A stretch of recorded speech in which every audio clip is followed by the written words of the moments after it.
Hello guys, welcome back to my channel creative story में आपका स्वागत है। तो चलिए गाइस, स्टोरी को आगे बढ़ाते हैं। उससे पहले गाइस, आज ये पार्ट इस एफएफ का लास्ट पार्ट है, मगर आज मैं इस पार्ट को पार्ट 5 के उस लाइन से स्टार्ट कर रही हूँ जहाँ से रिकॉर्ड होने में प्रॉब्लम आई थी। एंड सॉरी गाइस, रिकॉर्ड करते समय ध्यान नहीं दिया। एंड स्पेशल थैंक्स मेरी तरफ से मेरी एक सब्सक्राइबर जिनके चैनल का नाम है वैष्णवी आर्ट। तो thank you Vaishnavi, thank you so much जो आपने मेरी स्टोरी का पार्ट सुना और मुझे कमेंट करके मेरी रिकॉर्डिंग के बारे में बताया। उसके लिए thank you so much. And sorry कि आपको स्टोरी सुनने में परेशानी का सामना करना पड़ा। तो वैष्णवी, आपके लिए और मेरे बाकी के सब्सक्राइबर के लिए मैं फिर उससे उसी जगह से स्टोरी को स्टार्ट कर रही हूँ जहाँ से रिकॉर्डिंग ख़राब हुई थी। तो चलिए गाइस, स्टोरी को स्टार्ट करते हैं। तो गाइस, मेरी रिकॉर्डिंग ख़राब हुई थी जहाँ कुरेन सीचेन से पूछ रहा था कि वांग जी के सीनियर है ना, और फिर विंग का नाम याद करते हैं और विंग उसका नाम विंग है ना। तो ये बताओ, विंग और वांग जी का कुछ चल रहा है क्या? सीचेन कहता है, हाँ डैड, शायद वांग जी को देखकर लगता है कि वो शायद विंग को पसंद करता है। कुरेन शौक होते हुए कहता है, क्या उस लड़के का दिमाग ख़राब है? वो कैसे अपने से 10 साल बड़े ओमेगा को लाइक कर सकता है? जो सुनकर सीचेन कहता है, डैड, हमें तो हैप्पी होना चाहिए कि विंग जैसा समझदार सुलझा हुआ पर्सन हमारे वांग जी की लाइफ में है, वरना आप वांग जी को जानते ही हो वो कितना ज़िद्दी है और हमेशा से ही उसके स्कूल से और कॉलेज से शिकायत ही आती रहती थी। मगर जब से उसने एकेडमी ज्वाइन किया है तब से एक बार भी आपने उसकी शिकायत सुनी नहीं डैड, उसकी एक भी शिकायत सुनने को नहीं मिली और मुझे लगता है ये सब विंग की वजह से ही है। इसलिए हमें उन दोनों के रिश्ते से कोई आपत्ति नहीं होनी चाहिए। और वैसे भी अगर वांग जी विंग को लाइक करता है और विंग भी वांग जी को लाइक करता है तो उन दोनों के बीच में ना ही हम दोनों और ना ही विंग की एज मैटर करती है। मैं तो ये चाहता हूँ कि दोनों साथ रहे और खुश रहे, क्योंकि उन दोनों की खुशी ही हमारे लिए मैटर रखती है। कुरेन कहता है, हाँ ये तो तुमने सही कहा, खैर ये सब छोड़ो, पर हाँ जाओ, हाँ जो मैंने तुमसे करने को कहा है वो ज़रूर कर दो। सीचेन कहता है, ओके डैड, पर उससे पहले आप ये डिनर कर लीजिए। कुरेन कहता है, ओके रख दो, मैं बाद में खा लूँगा। सीचेन कहता है, बाद में नहीं डैड, अभी। और मेरे सामने कुरेन के फेस पर एक स्माइल आ जाती है और वो सीचेन से कहता है, तुम्हें किसी ने बताया कि तुम भी वांग जी के जैसे ही जिद्दी हो? सीचेन कहता है, होगा क्यों नहीं, आखिर मैं और वांग जी बेटे किसके हैं? ये कहते हुए अब सीचेन चुप हो जाता है और कुरेन अपना डिनर करने लगता है। अब हम सीन शिफ्ट करते हैं विंग और वांग जी पर, जहाँ विंग और वांग जी थाईलैंड से वापस आ चुके थे और वो दोनों सीधे जाते हैं विंग के ओल्ड हाउस में जहाँ विंग ने अपने मॉम डैड को खोया था। वहीं जब विंग अपने घर पहुँचा उसके बाद विंग अपने मॉम डैड के कमरे में उसके फ़ोटो के सामने खड़ा होकर कहता है, मॉम डैड, मैंने आप दोनों के कातिल से बदला ले लिया है और मुझे पता है मॉम, आपको बिल्कुल भी अच्छा नहीं लगा होगा क्योंकि आप हमेशा इन लड़ाई झगड़ों से दूर रहती थी और मुझे भी आपने यही शिक्षा दी थी कि बेटा अपना काम ईमानदारी से करना, किसी को बेवजह परेशान मत करना। मगर मॉम, आपने देखा मेरी ईमानदारी ने आप लोगों को मुझसे दूर कर दिया, एक पल में मेरी सारी दुनिया बदल दी। और मॉम, मैं आपको बताना चाहता हूँ यहाँ ये दुनिया अच्छी नहीं है, यहाँ हक मांगने से नहीं मिलता बल्कि अपना हक छीनना पड़ता है। इसलिए मॉम, मैं भी आज एक रक्षक की जगह भक्षक बन गया और जब अब देखना ये है कि ये दुनिया अभी भी मुझे जीने देती है या नहीं। मगर मॉम, मुझे आज खुशी इस बात की है कि मैंने आपके और डैड के मौत का बदला ले लिया। हो सके तो मॉम मुझे माफ़ करना। ये कहते कहते उसकी आंखों में आंसू थे। तभी पीछे से वांग जी विंग को हक करता है और उसके नेक में अपना सिर रख देता है, जो देखते हुए विंग अपनी मॉम डैड से कहता है, सॉरी मॉम, सॉरी डैड, ये वांग जी है और ये छोटा बच्चा है, ये इसी तरह मेरे साथ हरकत करता है और मुझे परेशान करता है। जो सुनकर वांग जी अब अपना सिर उठाकर कहता है, नहीं आंटी अंकल, विंग झूठ बोल रहा है, मैं इन्हें परेशान नहीं करता हूँ बल्कि मैं इनसे प्यार करता हूँ। और हाँ, मैं आपसे वादा करता हूँ मैं विंग सर का ध्यान अपने से ज़्यादा रखूँगा और आप मुझे वहाँ हेवन से अपना आशीर्वाद देते रहना। Okay aunty uncle. और फिर विंग को खींचकर बाहर ले आता है और कहता है, चलो अब अंकल आंटी से बहुत बातें हो गई हैं, अब चलिए आराम करते हैं और अब मुझे नींद भी बहुत आ रही है। जो सुनकर विंग कहता है, वांग जी नींद आ रही है तो जाकर सो जाओ ना।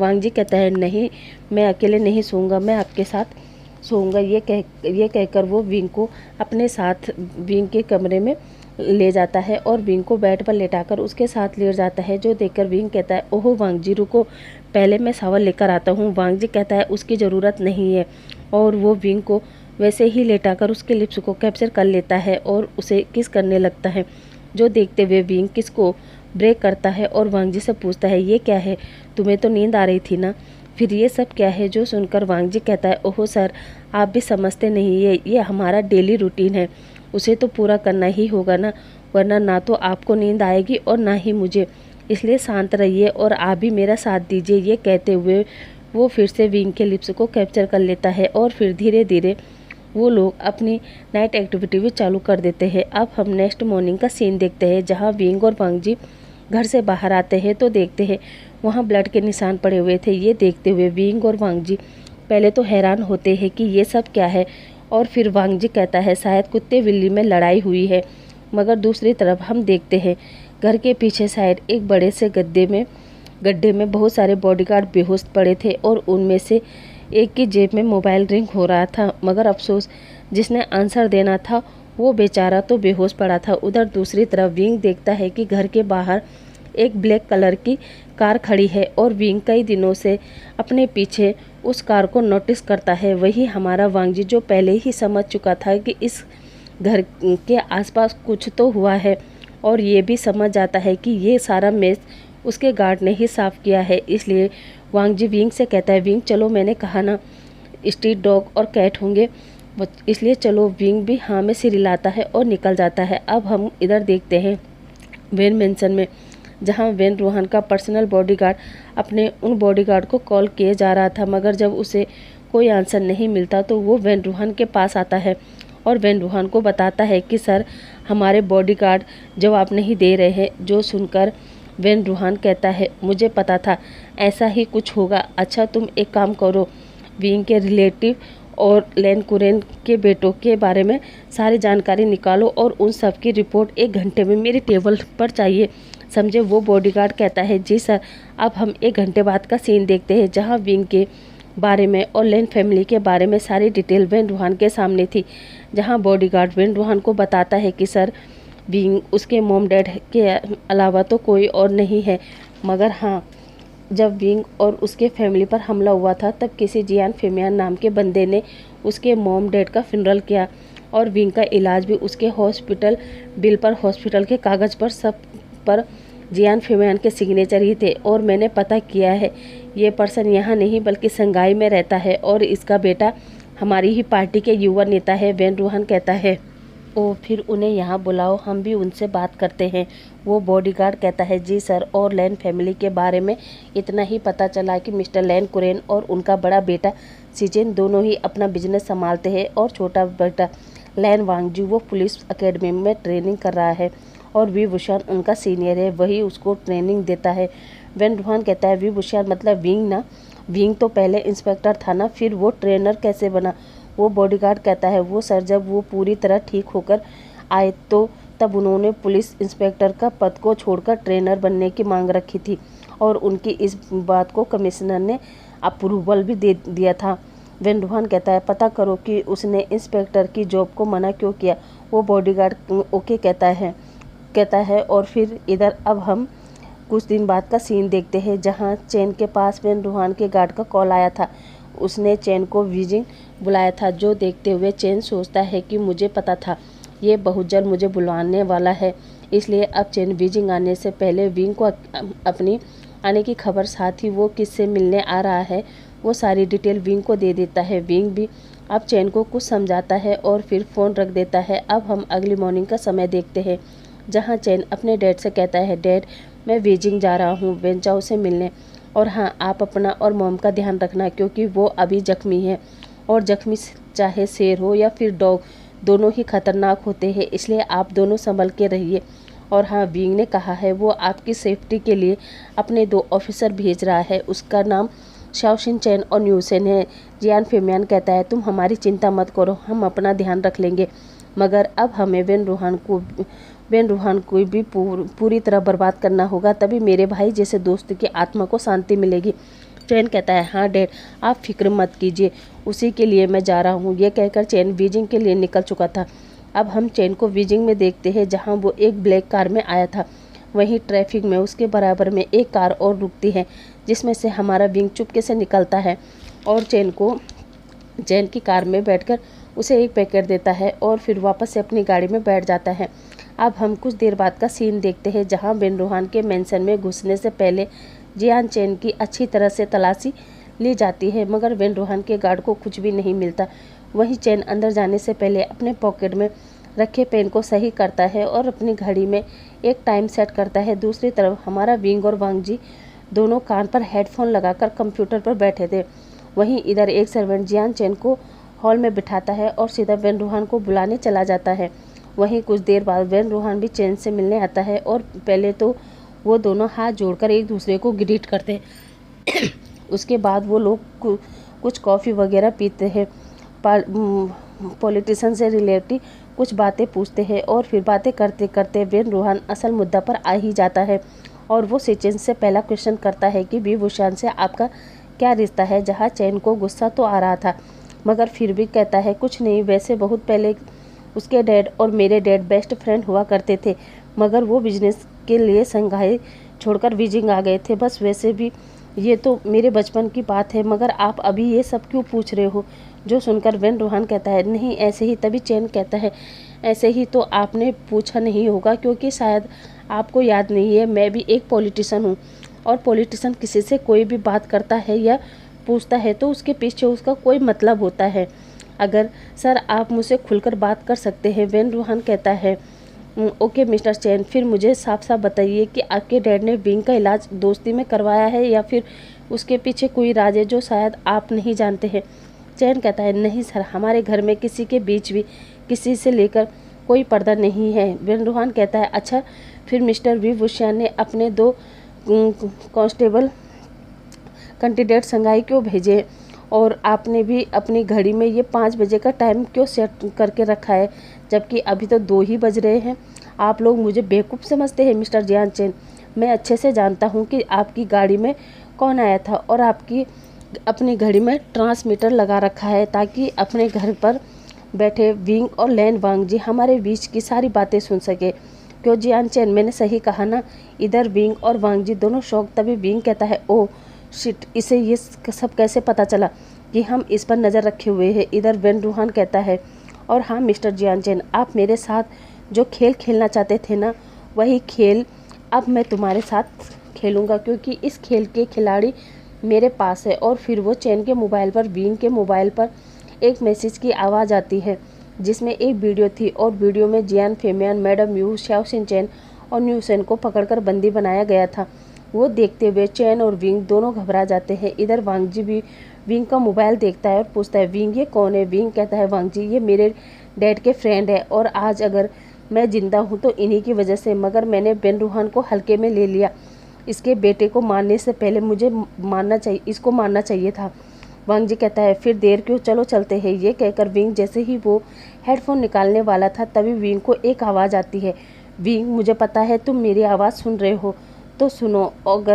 अगर तुम्हें अपने अंकल की फैमिली की थोड़ी सी भी फिक्र है तो, और अपने स्टूडेंट की भी, तो जल्दी से मेरे दिए हुए एड्रेस पर पहुंच जाओ, वरना हर 1 घंटे में इनकी लाश तुम तक पहुंचेगी, समझे। इतना कहते ही विंग के मोबाइल पर फिर से एक मैसेज आता है जिसमें लिखा था नाउ योर टाइम स्टार्ट। ये देखते ही हमारा विंग अपना मोबाइल पटकते हुए कहता है बेन रूहान अब तुम जिंदा नहीं बचोगे। ये कहते हुए वो निकलने लगता है।